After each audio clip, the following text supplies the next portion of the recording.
Това е оса, която намерих удавена в тази кофа.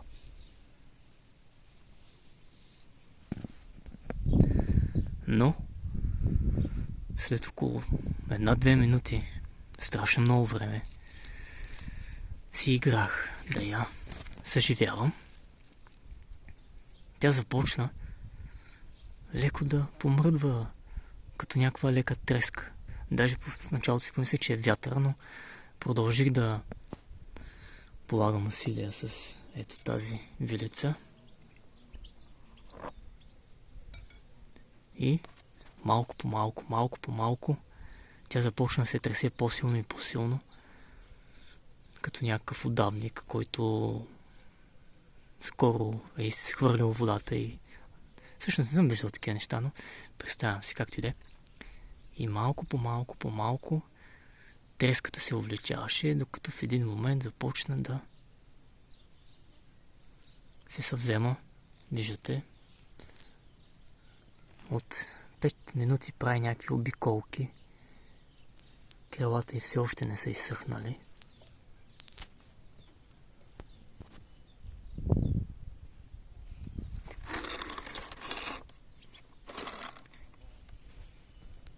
Така да виждате по-добре как се съвзема, как продължава да се съвзема.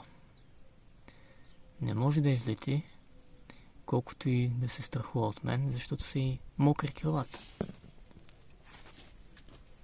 Но те ще изсъхнат.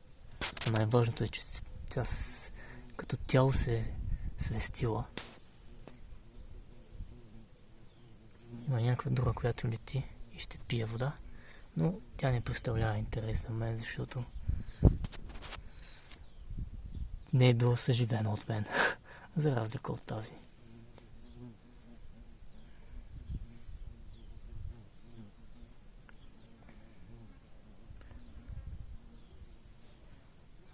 Това е много интересно за мен.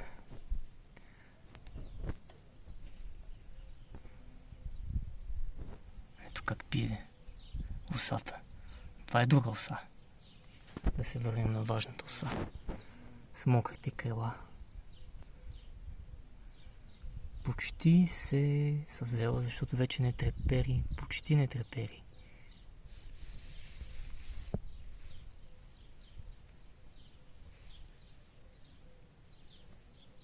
Чудя се на къде да отиде, вероятно се страхува от мен, но не може да излети.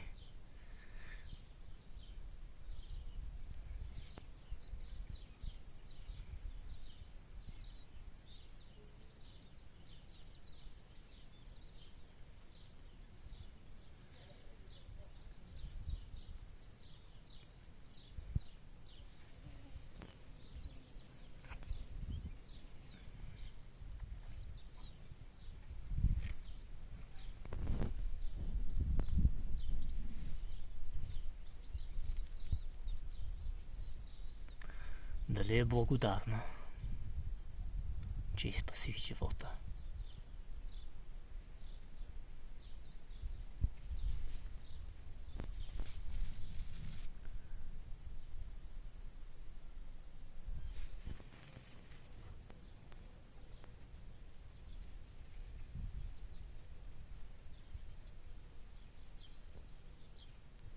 Как мислите?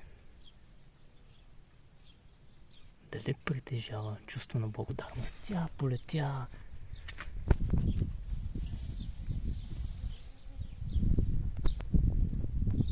Ето я.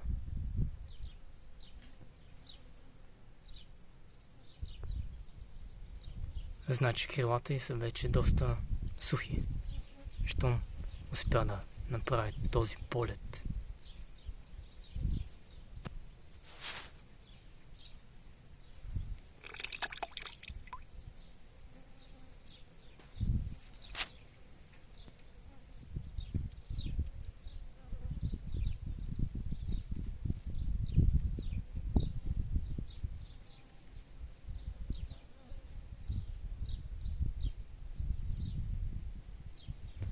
Нека оставиме да се съвзема.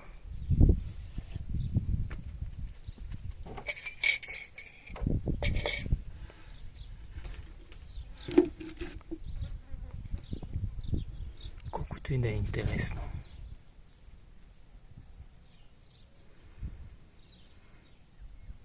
Спасена оса.